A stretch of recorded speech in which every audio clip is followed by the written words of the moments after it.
Number 5. Kyler Murray, Arizona, number 5. When you talk about the MVP rankings, big leap. You didn't think coming into this league this year that he would be a legitimate MVP candidate, but based on week 1 and some of the things that he did, magical things he did against the Tennessee Titans, certainly puts him in the running. Number 4. Number 4, guy we just talked about it, Matthew Stafford. Matthew Stafford had an amazing game for the Rams. He lit up the Chicago Bears defense, a defense that we thought was going to be better. You know what he brings to the Rams? The vertical game. He hits the vertical target. Anytime you can see some of the things that Jefferson and Cooper Kupp was able to do deep down the field. Robert Woods, a very underrated wide receiver, touching the football in the back of the end zone, getting feet down. I think he certainly has brought a certain style and element to the Los Angeles Rams. Number 3. And the guy we talked about a minute ago, Derek Carr. I could swap 4 and 3 out and be just fine. I could put Carr at 4, Matthew Stafford at 3, and we wouldn't even have an argument at all, right, Max? Yeah. But when you watch Carr and you watch how he methodically drove the team down the field, yes, there were a few incompletes in the game, but so were there for the other quarterbacks. If Waller catches the ball with 2 hands instead of 1, big completion, more yardage, more receptions, not incompletes. You just look at what he's able to do with no receiver, real receiver help. Okay, Henry Ruggs is trying to learn how to play professional football. That was a hell of a connection last night, though. Woo, that was a pretty pass. And he's never had a legitimate number 1 wide receiver. Yeah, he had Amari Cooper for a very short period of time. Waller, a tight end, is his favorite guy. Number 2. And number 2 is not a quarterback, believe it or not. It's Tyreek Hill, the joystick. I mean, what are you going to do with that? No matter what you do, week in and week out, we continue to always say, why don't they slow him down? Why don't they do this to him? All he did was, I think, he had 11 catches, close to 200 yards. It's ridiculous. I just don't understand how he continues to be a video game every single week, and they can't figure out how to slow him down. Number 1. And number 1 is the number 1 guy every single year in Russell Wilson. Will he finish at number 1 for Seattle? We watched him slice and dice an Indianapolis Colts defense last year that was one of the top defenses in the National Football League.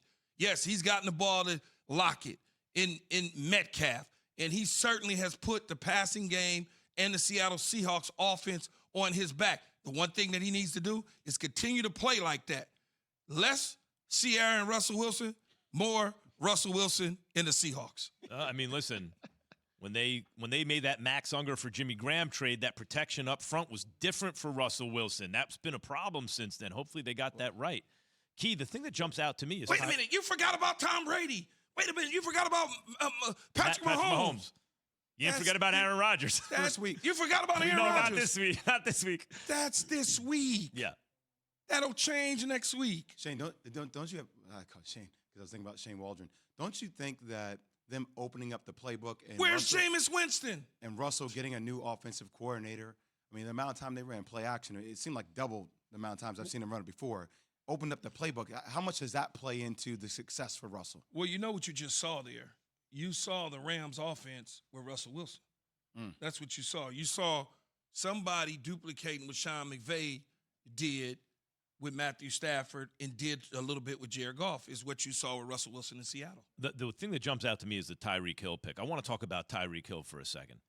When we talk about the best receivers in the game, he somehow, no one ever takes him number 1 because maybe his route running or hands or whatever it is or size or he's thought nice of. Hands. Yeah, no, I know I'm saying, but like DeAndre Hopkins is special that way. Because Michael Thomas. He's in a different category. But that's what I'm saying. Like, yes, he's almost like a return guy who can also do all these things. But at a certain point, you have to just evaluate him as a receiver. And I got to tell you guys the truth. You can't evaluate him as a receiver. I wouldn't take any receiver before him right now. Yeah, but he's a different kind of weapon. I get it.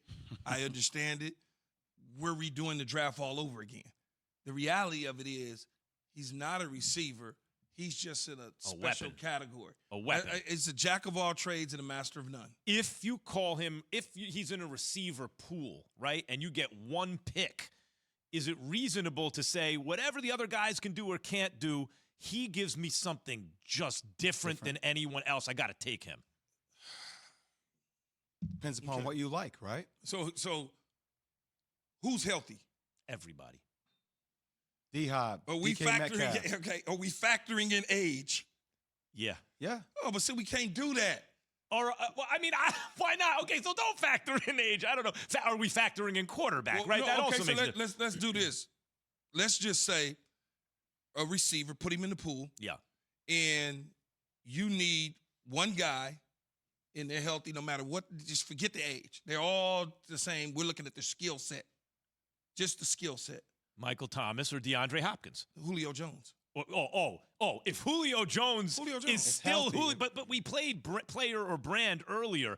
No, but, is he but still remember Julio what I Jones? just said. If he's healthy. I'm talking about at the best at what they do, at the height of their careers. Is what I'm saying. but We're talking about right now. I'm saying right now. I'm saying right now. With the current landscape I right agree now, with Julio Jones if as he's the at his current best. landscape right now, I'm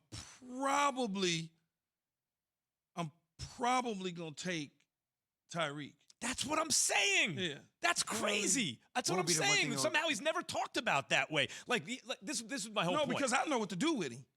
But I'm gonna do exactly what Andy Reid is doing with him, But you know what? Key, or Eric Bieniemy. better yet. here's what's crazy. They're doing it with him.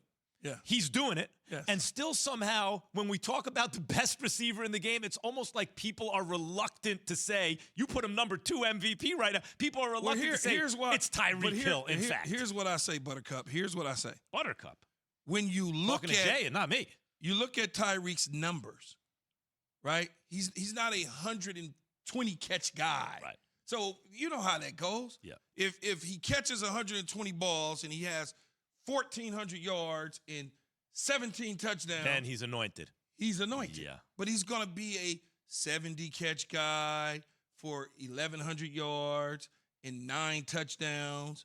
And people are just going like, because they're looking at the numbers. The numbers. Thanks for watching ESPN on YouTube. For live streaming sports and premium content, subscribe to ESPN Plus right now.